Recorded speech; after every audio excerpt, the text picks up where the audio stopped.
Greetings. Welcome to Short Sound Bites, Talent on Loan from the Mob. No, I'm not doing another company review. Not sure how useful that is. But anyhow, after sitting down and listening to Gary Vaynerchuk, just the guy behind a lot of internet startups and self-help, should I call him guru? It kind of enlightened me to, what how stocks are looked at, what some people might simply not know.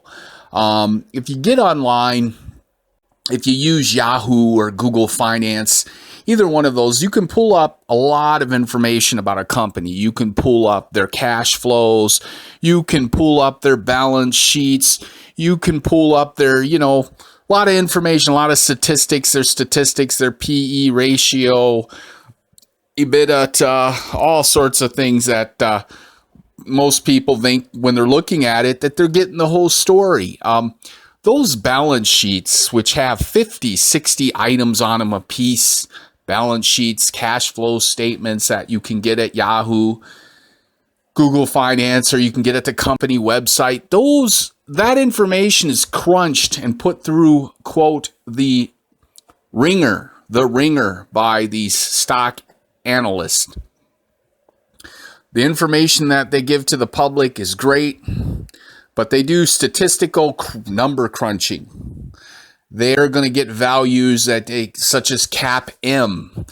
They're going to get values on the future value of money of the company in 5 years. They're going to do forecasting. They're going to take numbers and they're going to crunch them and they're going to crunch them and they're going to crunch them.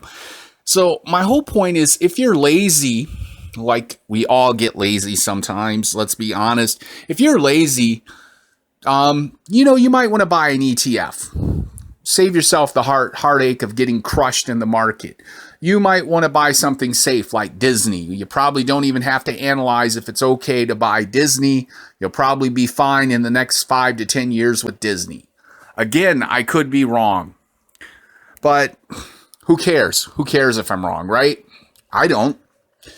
I can't control everything. I'm giving you the best advice that I can possibly come up with at this time. But just so you know, the financial markets are tougher than most people think they are. It's not what you're seeing on Google Finance. It's not what you're seeing on the sheets, the financial statements. Those are not the whole story. You want to get the whole story, you're going to have to do some number crunching. You're going to have to transform those numbers into valuable future forecasts on the cash flow that the company has, the future cash flow, the future sales. How do you do that? You're going to have to take into account, the interest lost from what the regular return on the market is. What's expected, a 4% growth rate. So you can buy an S&P 500 ETF. If the market grows 3 to 4%, maybe the stock goes 2.5% or 3%, right? See, what I'm telling you is, what is your estimated cash return on your investment? Is it a pure gamble? If it's not a pure gamble, are you going on intuition and news stories that you've heard people say, well, this is a hot area? For example, where did I get burned? I looked at GoPro. Luckily, I don't have a lot of money. I think I best invested maybe a couple $100 in GoPro. But it was, wasn't happening. Thank goodness I didn't buy the stock at $100. And then it just continued to slide. I got in at about 18, 19 bucks. It slid to 17. I got out. I don't have a lot of money. I got to pay rent, keep my car running. I'm not a rich man yet. But anyhow, GoPro was a bad investment for me. The numbers aren't there. After I did some searching, I saw that there's a ton of competition in the drone market. It's not to say that GoPro won't eventually do great things. However, for a short-term investment, I'm not a guy that can keep my money in the market.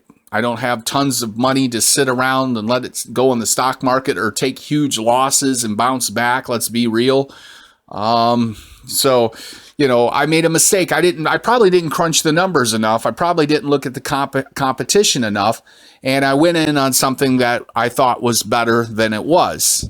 Now, it could be a delay. Someone could say, well, in 2 years from now, GoPro will be back up to $100 a share. Well, it's down to $8 and something now. Thank God I didn't ride it out, or I'd be out of money. I'd have the shares, but I wouldn't have very much money in those shares because of the stock just declining. But what am I trying to say? It's tougher than a lot of times. I don't want to make it sound like it's more suffering than we think it is. But let me say it's tougher than we think it is. We got to crunch numbers. Do you crunch numbers? Do you know the numbers? How you gotta multiply things and divide things? Do you understand cap in? Do you understand net present value? Do you understand the future value of money? These are these are concepts that we aren't told about very much. And it's what the stock market people are working on. It's not just the numbers you see on the cash flow balance sheets. It's not just the the spreadsheets that they give you free on Google and Yahoo. There's a lot more to it. That in itself is complicated for somebody to look at, but you got to know a little bit more about the market than that. And if you don't, take the safe route. I would say do something you're passionate about. Don't buy stocks if it's not something you're passionate about analyzing. Get into something that you love. That's what is going to help you be successful. And what little I know, I'm trying to share with people. This is Talent on Loan from the Mob, signing off. Later.